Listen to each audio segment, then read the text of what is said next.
Trump's the big international story this morning, then trains are the big local story. That surprise announcement of a high-speed rail link between Abu Dhabi and Dubai. And heeding the call and hot-footing it into the studio in less than 30 minutes, we have Roger Cruickshank. Not just footing it in when we called him, but the man hopped off a plane in the early doors this morning from Saudi Arabia. That is dedication. He is the Senior Director for Transportation. That's what he looks after for the Middle East at AtkinsRéalis. Thank you so much for being here. Thank you. Scale of 1 to 10, how much of a deal breaker is this high-speed rail? 15. I mean, it's a game changer. I mean, high-speed rail is what Japan, France, Germany have as part of their link of a national system. To be able to journey from Abu Dhabi to Dubai in half an hour is just an amazing opportunity for commuters, visitors, travellers and business. So 6 stations stretching from Reem Island in Abu Dhabi to Jadaf in Dubai. What do we know about them at the moment and what do you make of where they are? Well, of course, the focus is on Abu Dhabi. So there are stations that are through the alignment that's proposed, as you say, from Reem through to the border. And then obviously the station in Al Jadaf. So the intent is obviously to connect certain communities through Abu Dhabi and its communities just outside the city and then onwards to Dubai. So the hope is that these will provide focal points for people to travel to and from and certainly provide those areas with a real place, a sense of something really happening in these locations. Yeah, we've been chatting this morning to one real estate expert about what it could mean for property and land prices in Jadaf. Jadaf particular is a curious one. It's downtown. It's becoming very much inner city rather than outer city. Yeah, actually it was my first project when I arrived in the Middle East. So what comes around comes around. But yes, as the colleague said, it's a mixed bag a little bit of Al Jadaf, but I think with the rail now coming into this area, I think there'll be a real focus on exactly what the mix is there, especially with the plots that haven't yet been let out. It gives a real opportunity to see how we get commerce and certainly key residential areas there. I mean, in Spain, France, Germany, people look at sort of tight apartments, but equally some great commercial space in order to feed off the passengers that will go in and out of the station every day. What could we see, or what do we need to see in terms of the movement of people to and from the station? Last mile delivery, but for people. Yes.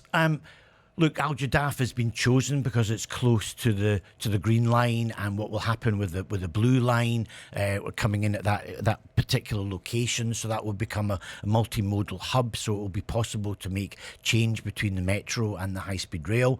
Clearly, RTA will look at the bus system, look at the last mile connectivity, ensure that we can indeed get to that station relatively quickly and probably from a number of sides of that station, not just one front entrance, but possibly some other areas in between as well. So are these our 2 networks, if you like, the metro and then the Dubai to Abu Dhabi network, Etihad Rail? Is this them linking up? It is. It's urban and regional coming together, and that's quite common. Again, in other cities, if you really want to get between key cities, Abu Dhabi and Dubai, you should really have a faster, expansive train system to do that. The urban train systems generally aren't programmed for that. So obviously you have a different type of system in order to make the journey. Now, Georgia Tolley has been speaking to Etihad Rail itself, one of the gentlemen working on the high-speed rail. We're going to hear that interview during the agenda. He's told her that this is basically phase 1. This is the start. Sure. Could we see, or would you want to see, high-speed rail between Dubai and Sharjah?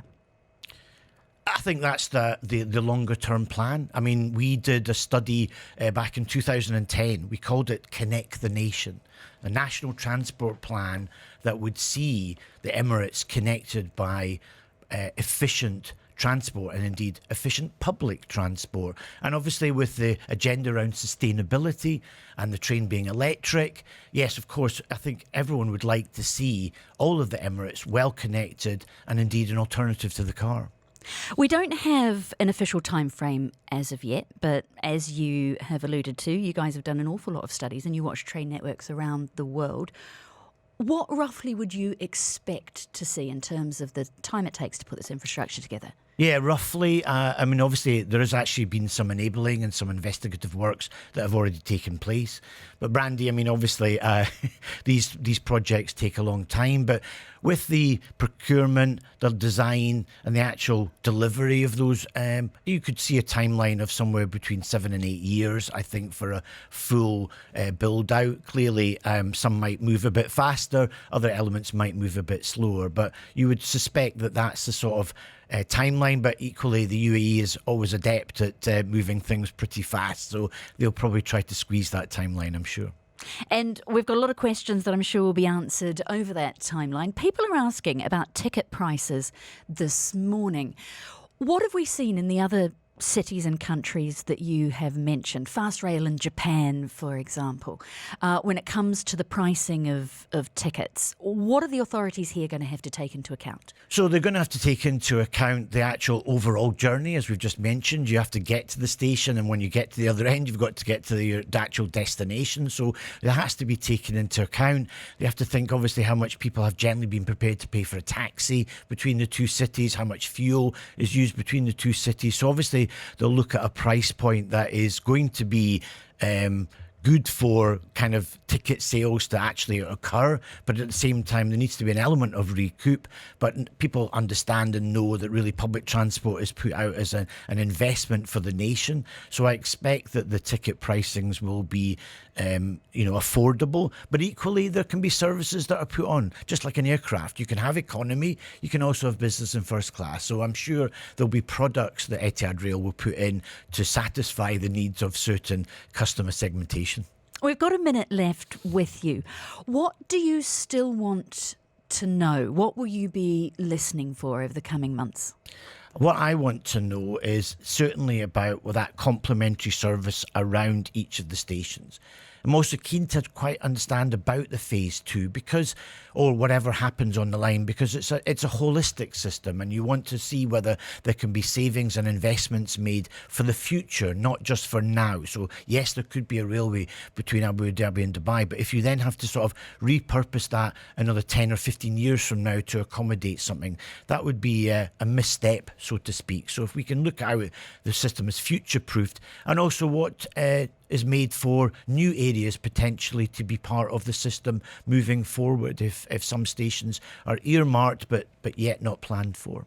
Well, thank you so much for joining us this morning, particularly since Roger has hopped off the commuter train, as it was, between Saudi and the UAE in the early doors this morning. Roger Cruickshank is Senior Director and Transportation Market Lead for the Middle East at AtkinsRéalis. Thank you. Thank you.